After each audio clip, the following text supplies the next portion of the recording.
Good morning, good afternoon, and good evening to everyone who joins us from around the world. We're so glad you're here. This is Andrew and Renee. Welcome to the Stack series.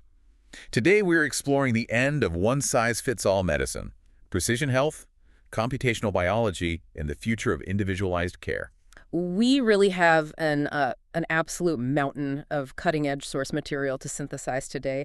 We're looking at the brand new FDA regulatory frameworks from 2026, some highly detailed global health equity reports, the really ambitious Sick Kids 2030 strategy, and honestly, some truly mind-bending papers on artificial intelligence integrated into medical devices. Yeah, it's a lot. It is. We're also pulling from the latest breakthroughs in synthetic biology and the global standards for genomic data sharing, specifically the FHIR and GA4GH protocols. The scope of what we're unpacking today is just massive. So to make sure we don't get lost in the weeds, we're going to break this exploration down into 4 distinct parts. First, we'll look at the foundations, like what we actually mean when we talk about this new era of medicine. Right, getting the terms straight. Exactly. Second, we will get into the active debate, because the science, the regulators, and the ethicists are definitely clashing right now. Third, we'll explore the frontiers. That's the futuristic tech that might change absolutely everything. That's the really fun part. Oh, absolutely. And finally, we'll examine the implications, the ethics, the economics, and what this actually means for you and society as a whole. I want you to imagine a world where the medical treatments you receive are custom-tailored to your exact DNA, your daily lifestyle, and your specific environment. We aren't talking about treating a statistical average anymore. We are talking about treating you. And I'd ask you to just think about your own experiences for a moment. Recall a time when you or maybe a family member had to play that really frustrating game of trial and error with a new medication. You sit in the doctor's office, they prescribe a standard pill based on broad clinical guidelines, and you take it for 3 weeks. And you just hope it works. Right. You deal with the side effects only to find out it doesn't actually work for your specific biology. Then you try another one and another.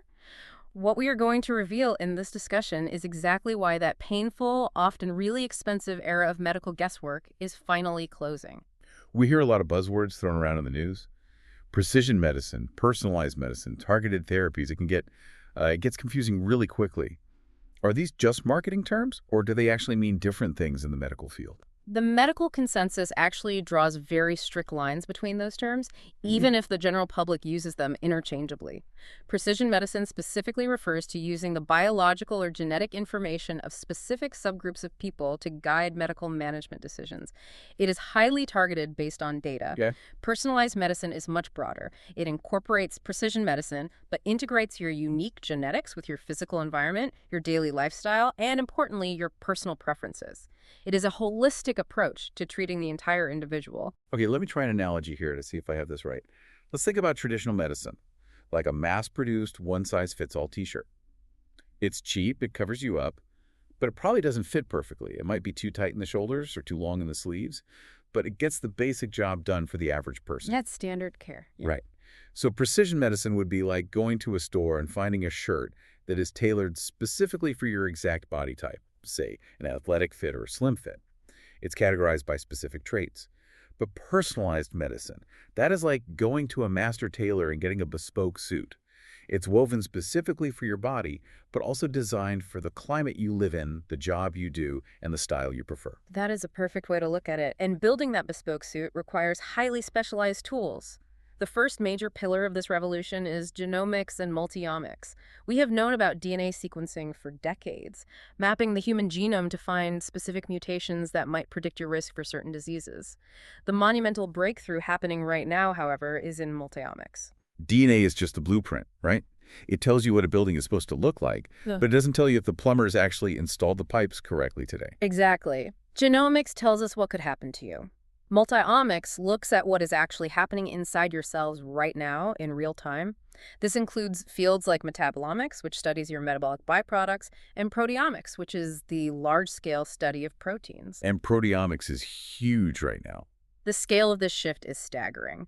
The sources show the proteomics market alone has surged to $31.41 billion in 2025. It is being fueled by an absolute explosion of biotech and AI investment. We're looking at blood, tissue, and metabolic markers to detect diseases incredibly early. That makes me think about biomarker diagnostics. Because if we wait for a tumor to grow large enough to cause pain or, show up on a standard scan, we're already playing catch-up. How do these multi-omic markers actually change a patient's experience? The 2026 reports on breakthroughs in patient-centric oncology care detail this beautifully. By using multi-omics to track biomarkers, oncologists can monitor how a patient is responding to a treatment at a cellular level. So they don't have to wait months for a scan. Exactly. If you are receiving a targeted biologic therapy, your doctor can see if it is working days after your first dose, long before any physical changes are noticeable on an X-ray. It eliminates the wait-and-see approach that costs cancer patients precious time. Reading the body's internal data is one thing, but we're also gathering a massive amount of external data. Health monitoring is moving out of the sterile hospital room and right onto our wrists. I was reading through the research from the SC Upstate Research Symposium, specifically the case study on the HS44 wearable technology. These aren't just step counters anymore. Not at all. We are seeing a monumental shift from episodic care, where you only see a doctor when you actively feel sick, to continuous remote patient monitoring. Which makes so much more sense. It does. The HS44 case study highlights devices that continuously track physical activity, highly detailed sleep architecture, and complex cardiovascular metrics. They are detecting conditions like hypertension and diabetes in real time just from the data passing through a smartwatch. What I find fascinating is how these devices are actually being built. Historically, a piece of medical tech was developed in a vacuum.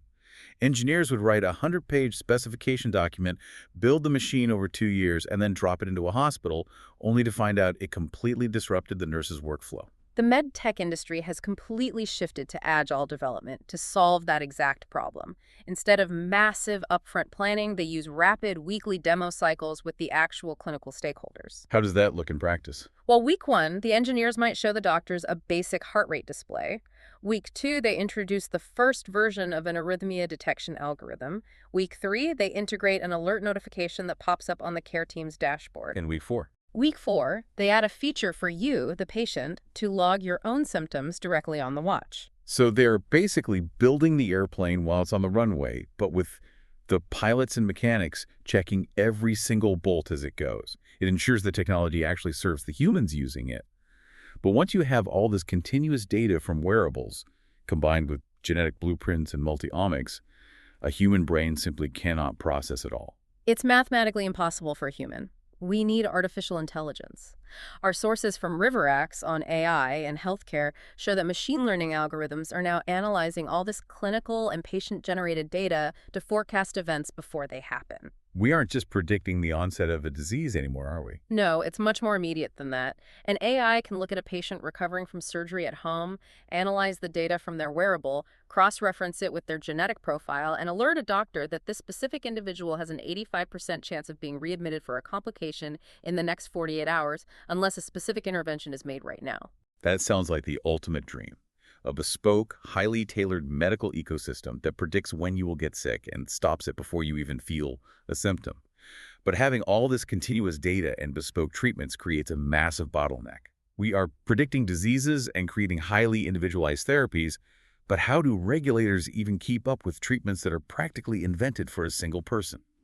That brings us to part 2, the active debate. Institutional change of this magnitude always causes profound friction. The 3 major battlegrounds right now are regulation, data sharing, and interoperability. Let's look at the regulatory earthquake. I am talking about the 2026 FDA policy shift to require only one pivotal trial for drug approval. For decades, the gold standard has been that a pharmaceutical company had to run a massive clinical trial, and then, just be sure, run a second confirmatory study before a drug could be approved. The FDA dropping that second trial requirement for certain therapies sounds incredibly risky. It has sparked an intense debate, understandably. But the regulatory sources we are analyzing are very clear on what this shift does not mean. It is absolutely not a relaxation of safety standards. It is not an automatic acceptance of marginal data, and it does not mean lower evidentiary standards. Okay. The statutory requirement for substantial evidence of effectiveness remains entirely intact. I am struggling to understand how that works in practice. If they are requiring less actual human trial data, how are they maintaining the exact same safety standards? The FDA is relying on what is called the totality of evidence narrative. A single trial can no longer stand alone. It has to be supported by a massive, cohesive web of other data. They now require deep mechanistic data. Meaning proving exactly how the drug works on a cellular level? Yes. They require dose-response validation, rigorous biomarker alignment, and historical real-world data to back up that single clinical trial. So instead of proving it works twice in a vacuum, you have to prove it works once, but then back up that one success with a mountain of biological and historical proof that explains why it worked. Precisely. This forces pharmaceutical companies to engage with the FDA much earlier and much deeper in the process. Without the safety net of a second trial, you cannot defer critical design decisions. Endpoint selections, statistical plans, and patient definitions have to withstand rigorous scrutiny before the first trial even begins. That makes sense. It shifts the burden of proof to the front of the process. How does that compare globally? If we look across the Atlantic, it's interesting to contrast this with the EMA, the European Medicines Agency. The EMA has historically had different pacing and frameworks for drug approvals, leaning heavily on rolling reviews. Though both agencies are currently grappling with how to regulate these highly individualized therapies safely but quickly. That covers the friction with the regulators.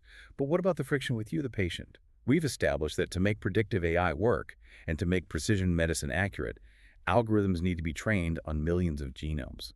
But people want their medical privacy. It is the ultimate consent conundrum. Historically, medical research relied on something called broad consent. This was essentially asking a patient to write a blank check for future, unknown research. Oh, wow. Yeah. You give a blood sample, sign a piece of paper, and the institution can use your anonymized DNA for basically anything they want forever. I can see why people are becoming incredibly uncomfortable with that. Yeah. Your genetic data might be used in studies you morally object to, or it could be sold to a pharmaceutical company making billions in profit without you ever knowing. Exactly. The ethical standard is moving toward a digital solution called dynamic consent.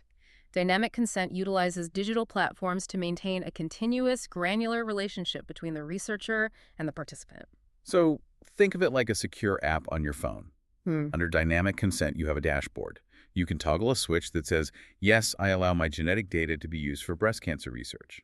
But you can toggle another switch that says, no, I do not want my data used for behavioral genetics research. And you can change those settings in real time. Right. You aren't a passive data donor anymore. You are an active partner. This directly addresses the ethical fear of commercial exploitation and the concept of incidental findings. What if researchers looking at your DNA for a heart study accidentally discover you have a gene that guarantees early onset Alzheimer's? Do you even want to know that? That's the question of the right not to know.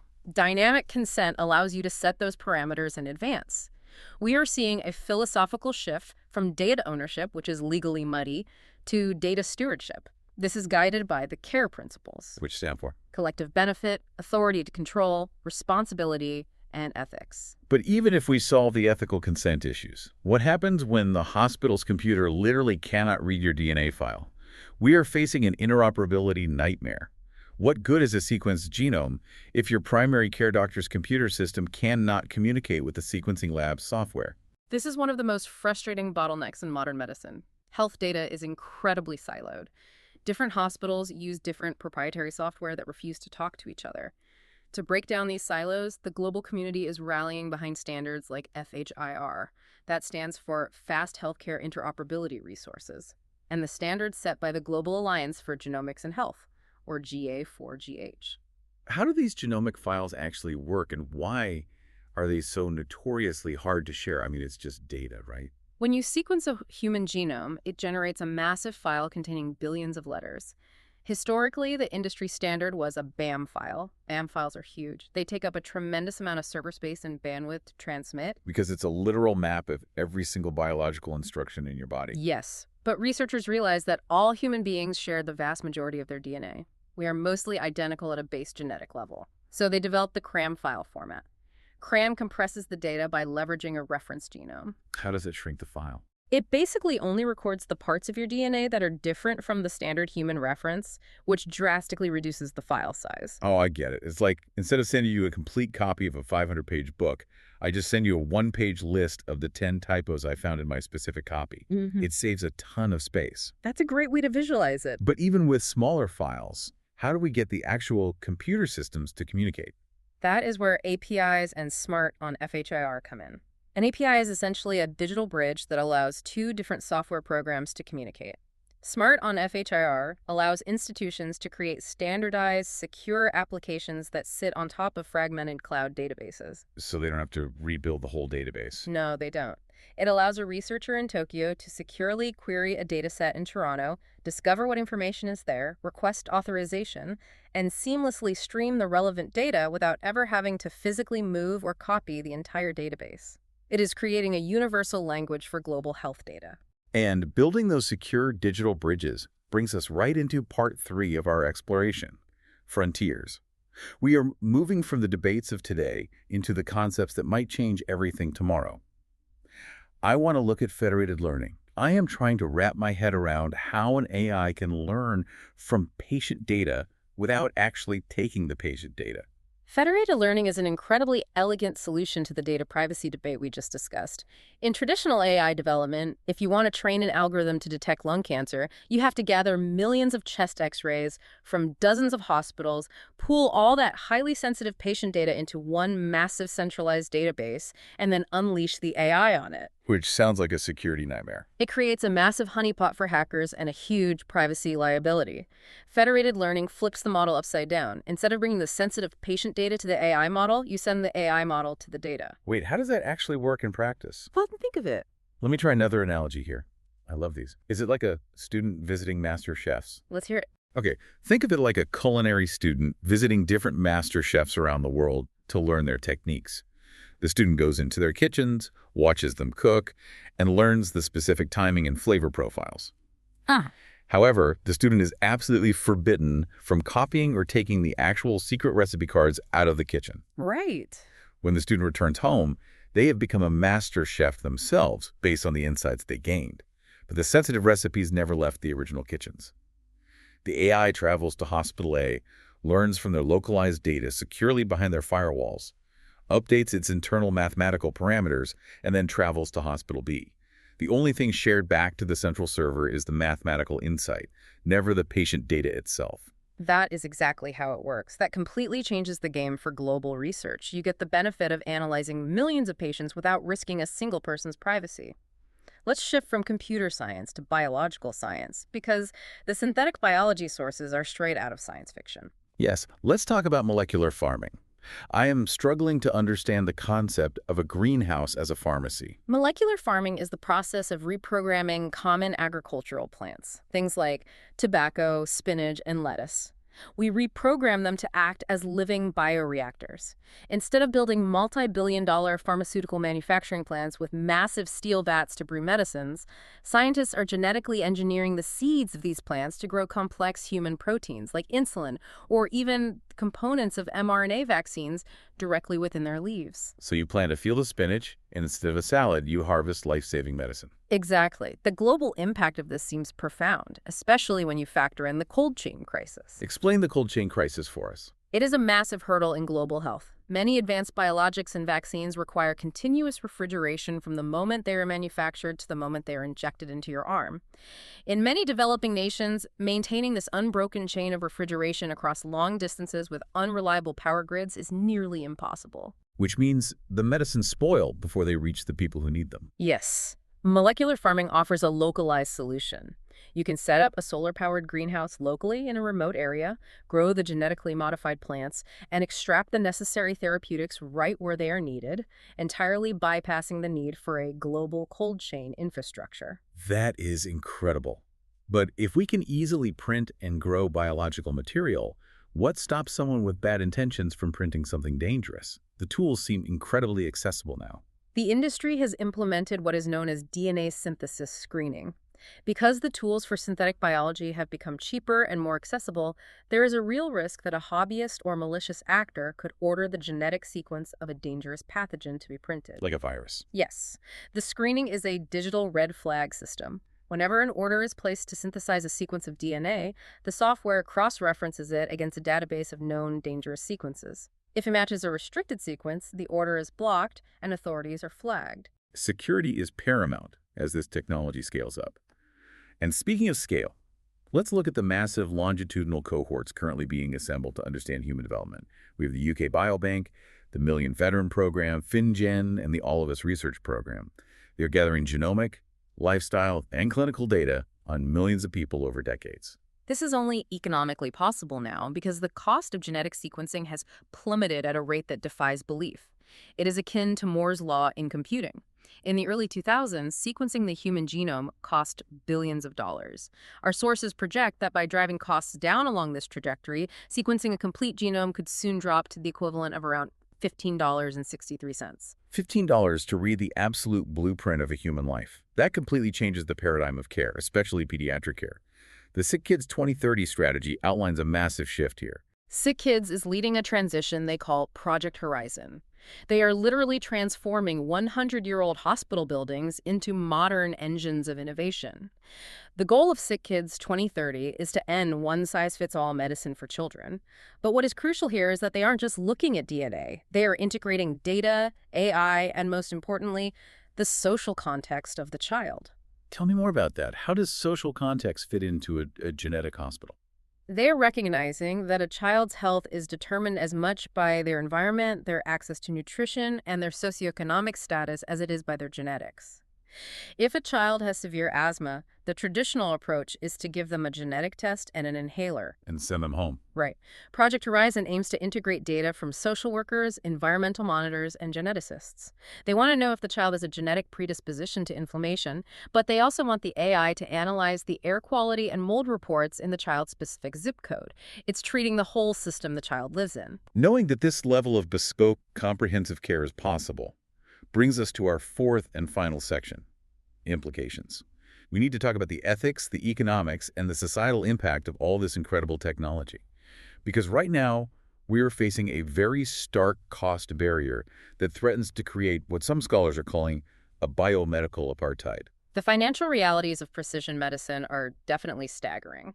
The cost to develop a new drug currently ranges from $314 million to $2.8 billion.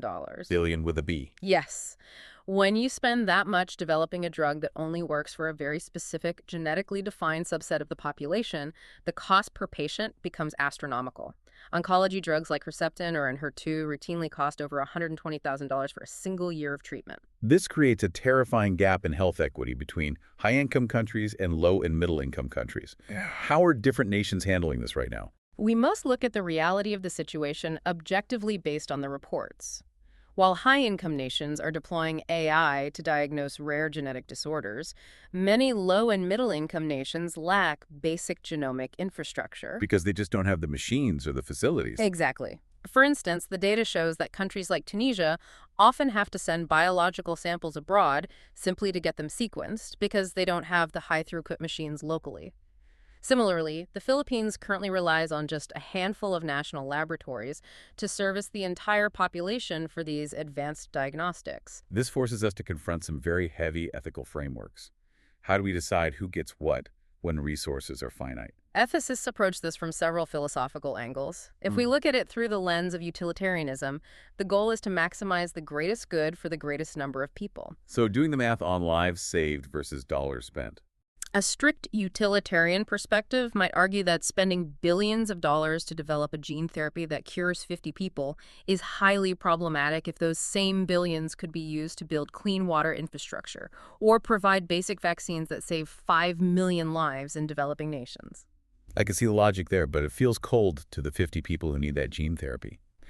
What about Rawls' difference principle? I know John Rawls argued about societal inequalities, but I'm struggling to see how that applies to genetic testing. John Rawls posited that societal inequalities are only acceptable if they ultimately benefit the least advantaged members of society.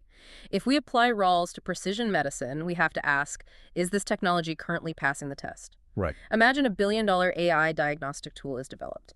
If it only extends the lives of the ultra-wealthy and the technological insights do absolutely nothing to eventually trickle down and improve the baseline health of the poorest populations, a Rawlsian framework would suggest the current implementation is unjust. And finally, we have Kantian ethics. Kant argued for universal human dignity, right? Yes, under Kantian ethics, every human life has inherent immeasurable worth. Rationing life-saving care based on a person's geographic location or economic status is viewed as a violation of that universal dignity. In this framework, if a cure exists, restricting access to it because a patient cannot afford a $120,000 price tag is fundamentally unethical. These are profound philosophical tensions. But hospital administrators and government health ministers aren't usually philosophers. They are looking at budgets. How do economists put a math equation to these moral dilemmas? I see acronyms like ICER and QLOYs in the sources. Healthcare economists use metrics like the incremental cost-effectiveness ratio, or ICER, and quality-adjusted life years, or QAYs. QLYs are a way to put a math equation to human experience. Imagine you are facing two treatment paths. Surgery might give you 10 years of life, but you will be bedridden and in pain. Okay. A new, expensive, targeted pill might only give you 5 years of life, but you will be completely active and pain-free. QELYs measure both the length of life and the quality of that life to determine if a drug is worth the cost to the healthcare system. So I have to ask, does this incredibly expensive precision technology actually ever save money in the long run? Often, the answer is a resounding yes. Let's look at a concrete example involving you, the listener. Imagine you just received a coronary stent to prevent a heart attack. The standard protocol is they hand you a prescription for a blood thinner called clopidogrel. Pretty standard procedure. However, because of genetic variations, a significant percentage of people cannot metabolize clopidogrel. If you happen to be one of those people, taking that pill does absolutely nothing, and you end up having a major adverse cardiovascular event a month later. Which requires emergency surgery, a massive hospital stay, and devastating physical recovery, all of which is incredibly expensive. Exactly. So instead of guessing, the hospital spends $300 on a genetic test up front. Just to check if the pill will work. A $300 genetic test identifies the patients who cannot process the standard drug, allowing doctors to switch you to an alternative medication immediately. The clinical data shows this reduces major adverse events by 20% to 30%. That $300 upfront investment yields massive long-term systemic savings by preventing your catastrophic hospitalization. Or take the neonatal diabetes example from the reports. A hospital spends $2,000 on a genetic test for a newborn. That test reveals the infant doesn't need standard lifelong insulin injections, which can cost $5,000 a year every year for life. Which adds up incredibly fast. Right. Instead, their specific genetic mutation allows them to be treated with cheap oral medication. You spend $2,000 once and save hundreds of thousands of dollars over the patient's lifetime while simultaneously drastically improving their daily quality of life. This economic efficiency is also seen in decentralized care, telemedicine, and mobile health. They are often discussed purely in terms of making it easier for remote patients to see a doctor. But an OECD report highlighted a surprising secondary benefit, decarbonizing health systems. I don't often think about the carbon footprint of going to the doctor. How much of an impact does that actually have? The carbon footprint of global healthcare is substantial. By shifting to remote care and continuous wearable monitoring, we drastically reduce the physical travel of millions of patients commuting to clinics. We reduce the massive energy consumption required to heat, cool, and power giant hospital waiting rooms, and we streamline the physical supply chains of medical goods. Telemedicine is fundamentally greener medicine. But to run all this, the telemedicine networks, the AI, the genetic sequencers, we need highly trained human beings. The sources point to a growing educational crisis in this specific field. We are seeing a significant brain drain. Highly skilled healthcare professionals, bioinformaticians, and genomics specialists from low- and middle-income countries frequently migrate to high-income countries where the compensation, research facilities, and career opportunities are vastly superior. Which makes the gap even wider. This migration leaves developing nations even further behind in the precision medicine race, as they lose the very experts needed to build their domestic infrastructure. What are the solutions here? How do we build global capacity so this technology benefits everyone? Educational reform and global collaboration are urgent priorities. We are seeing major institutions respond. Yale has introduced a new Master of Science in Personalized Medicine and Applied Engineering specifically to bridge the gap between clinical patient care and computer science. And the UK? In the UK, the 100,000 Genomes Project has integrated massive training programs to upskill general practitioners so they can actually understand and use genomic data in a standard 15-minute patient consultation. And there is hope for global collaboration as well. Initiatives like Gavi, the Vaccine Alliance, have proven that public-private partnerships can successfully negotiate lower costs and distribute advanced medical tech to vulnerable populations. Organizations like ICPRMed are actively promoting global data sharing and international resource allocation, so that the breakthroughs of precision health do not remain siloed in the wealthiest nations. The ultimate goal is a global learning health system, a system where an insight gleaned from a patient's multi-omic profile in Toronto can securely inform the AI that saves a life in Nairobi the very next day without violating anyone's privacy or bankrupting the local health authority. We have traveled from the molecular structures of DNA to global economic policy today. We have seen how artificial intelligence, continuous wearable monitoring, agile development, and synthetic biology are fundamentally dismantling the era of one-size-fits-all medicine. As we close this extensive exploration, I want to leave you with one final provocative thought to ponder. As our biological blueprints, our daily habits, and our genetic destinies are digitized into vast cloud databases in the pursuit of curing disease, we must ask ourselves, who ultimately holds the rights to the data of our physical existence? That is a massive question. It is. If our biology becomes the ultimate dataset, we must ensure that the future of medicine heals humanity without commodifying it. That is a profound thought to walk away with. Understanding this massive shift is so important for you. By grasping the concepts we discussed today, you can better understand your own healthcare choices, you can advocate for your own dynamic consent and data rights, and you can navigate this rapidly changing medical landscape with confidence. Before we wrap up, thank you to all our partners, sponsors, and scholars who made this podcast and the research possible. We're truly grateful for your support. And to our listeners, thank you for being part of this journey with us. We hope you enjoyed today's discussion. If you did, be sure to subscribe and support us on Patreon. And of course, you can write to us in comments if a specific topic needed to be covered, which help us all to grow. Small pause. Until next time, stay curious, keep learning, and let the search for wisdom guide you forward. Have a great day.